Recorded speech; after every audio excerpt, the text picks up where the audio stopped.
the stories that they covered. That was very thorough.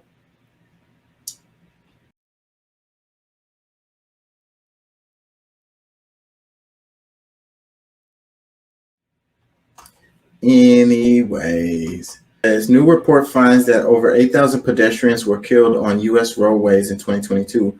Jimmy Carter was president the last time that happened.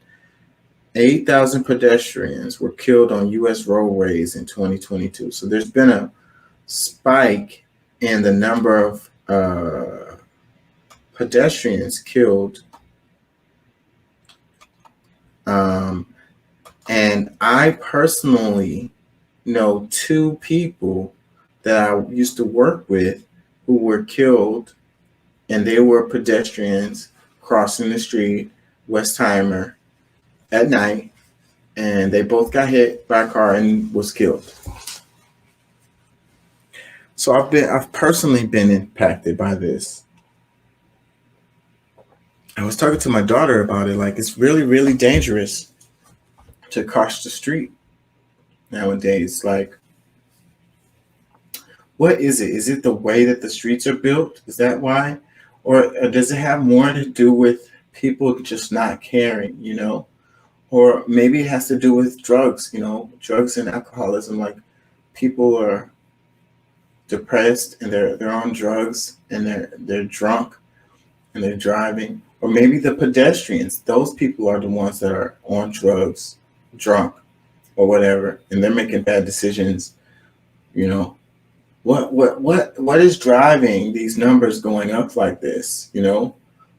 I think it's something that needs to be looked at and figured out because,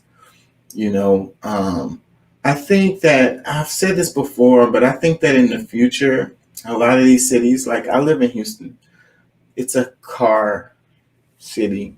Like, you basically need a car to live in the city. If you don't have a car in the city, then your access is going to be very limited and you're going to have a difficult time, or you're going to be spending a lot of money on Ubers and Lyfts or whatever, because you literally have to get a ride around the city to get from place to place to do whatever it is that you want to do, or otherwise you won't be able to do literally anything hardly. And we don't have much of a mass transit system. We do have a light rail train, but it barely goes anywhere. And we do have a pretty okay bus system, but it leaves much to be desired. Basically, I'm gonna say that. So the efficiency of it can be dramatically improved. And there's certain areas of the city that there's no access. The train only goes a little bit of space, and then the buses leave out huge areas where there's no bus. There's no buses. So I don't know. Like I say, I think in the future, cities like this one gonna have to be built differently, to not be so car friendly. And I think I see it happening already. It's happening in the nice areas. You can see where they're building things in a way that kind of induces more walking, and it's not very friendly to cars. And you have all of the things that you need in smaller, in closer proximity. So you don't have to go as far, from the place that you live to go and do the things that you want to do, even to work. And you don't need a car so much. And I think that's what the future. So that may be the answer. But until we get to that point, then what do we do about all of these pedestrian deaths? Like, what is it?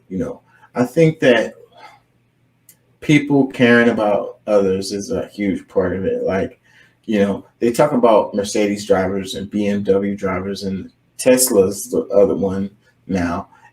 There's a stigma related to it that these people don't care about others and they tend to freaking run people over. Like, it's like certain people feel like I have the right of way. I'm more important than you. My life matters more than you. My destination matters more than yours. And they drive with that same attitude. And I think that that's what leads to this I think that's a huge factor. That's just my opinion, going by what I see, my feel of it. But at the end of the day, it's very, very dangerous to walk in this city. Very, very dangerous. So all I can say to people is be careful. Be very, very careful. Don't you know feel like you have the right of the way. You can have the right of way, but you are walking, so the car hitting you is gonna have a lot more damage on you, even if you have the right of way. So like pressing that button and waiting for the light to say walk and just blindly going by that is not a good move. People don't follow the traffic laws. People don't stop at red lights all the time. You know, it's very dangerous. It's even when you're in your car. One of the things I do is when the light turns green is I hesitate for a moment because a lot of times cars are coming through after the light has turned red for them and they don't stop and they just keep going. So let the rest of the traffic go, give it a moment, and then pull off because someone trying to run the light at the last second, trying to get through the intersection. Boom, there you go. And then you got the people that's walk, like I say, the people that's walking, they hit the button or whatever. I don't know why y'all hit that button. I think that you should really just cross the street safely on your own, using your own mind and looking at the traffic like as if you was a driver. It would be the same way as if you were driving. You're not going to pull out in front of moving traffic. You're going to look and see if there's cars coming. And if there is a car coming, you're going to hesitate, or you're going to move out of the way, or you're going to speed up or whatever. And that's the same thing you should do as a pedestrian. Don't just follow those traffic lights telling you when you can walk and when you can't. Look at the road, look at the cars, go when you feel that it's safe. If you don't feel it's safe, wait.